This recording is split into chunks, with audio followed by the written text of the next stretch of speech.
ভয়ঙ্কর আন্দোলনের প্রয়োজন। আমি বলছি ভয়ঙ্কর আন্দোলনের প্রয়োজন। তার কারণ আমি বারবার পূর্বতন ভিডিওতেও বারবার বলেছি, মুখ বন্ধ করে থাকলে পরে যারা ইয়ং ক্যান্ডিডেট, যারা নতুন ক্যান্ডিডেট, যারা এই বছর এসএলএসটি পরীক্ষায় বসেছ, তাদের সঙ্গে প্রহসন ছাড়া কিচ্ছু হচ্ছে না।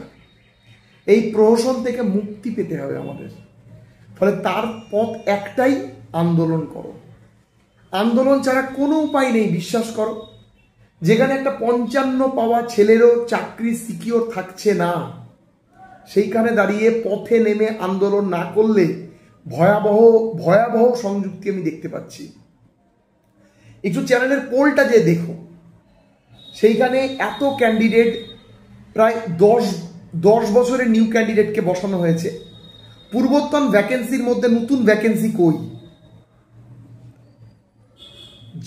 যেদিন ইন্টারভিউ প্যানেল বেরোবে, যেদিন ইন্টারভিউ লিস্ট বেরোবে, তার আগের দিন অবধি যত ভ্যাকেন্সি আছে সমস্ত ভ্যাকেন্সি ক্লিয়ার করতে হবে। এই দাবিতে রাস্তায় নামতে হবে, না হলে কিন্তু মুশকিল আছে। আমি আমার চ্যানেলের মারফত পর্যাপ্ত পরিমাণে তোমাদের সাহায্য করব। আমাকে অনেক সংস্থা বিভিন্ন রকমভাবে আমাকে বলেছে। আমি তোমাদের একটাই কথা বলবো, আন্দোলন ছাড়া কোনো গতি নেই। যেখানে এর আগের বারের কাট অফ 35-36-এ জেনারেল ক্যান্ডিডেটরা পেয়েছে, পর্যাপ্ত পরিমাণে শূন্য পদ দিলে প্রত্যেকটা সাবজেক্টের কাট অফ 40-এর মধ্যে থাকবে, জেনারেল 40-এর মধ্যে থাকবে। 10টা জেনারেশনসকে, 10টা ইয়ারকে এইটাতে এসএলএসটি পরীক্ষায় বসিয়েছে।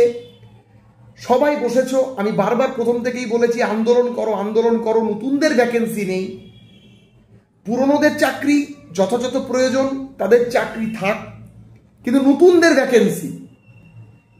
যেখানে রাজ্যে প্রায় প্রতিটা স্কুল বন্ধ হতে চলেছে, প্রত্যেকটা স্কুল বন্ধের পথে, স্কুলে স্কুলে শূন্য পদ ভরে রয়েছে, রাজ্য সরকারের এত উৎকণ্ঠা কেন?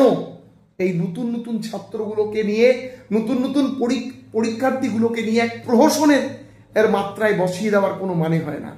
আমি বারবার বলছি, প্রত্যেকে একত্রিত হও, না হলে আসন্ন দিন ভয়াবহ হবে, ভয়াবহ হবে। সবাই একত্রিত হয়ে বলো যে আমরা সেপারেট 30,000-35,000 ভ্যাকেন্সি প্রয়োজন, যেখানে 1 লাখের কাছাকাছি ভ্যাকেন্সি ভ্যাকান্ট হয়ে বসে রয়েছে। বেকাররা মুক্তিটা কোথা থেকে পাবে? প্রত্যেকটা ভ্যাকেন্সি যদি সারপ্রেস করে দেওয়া হয়, তাহলে গলার জোর না ভাটিয়ে কতদিন সর্বশান্ত হয়ে বসে থাকবে? Choice is your. তোমার হাতেই সমস্ত কিছু নির্ভর। তুমি ঐক্যবদ্ধভাবে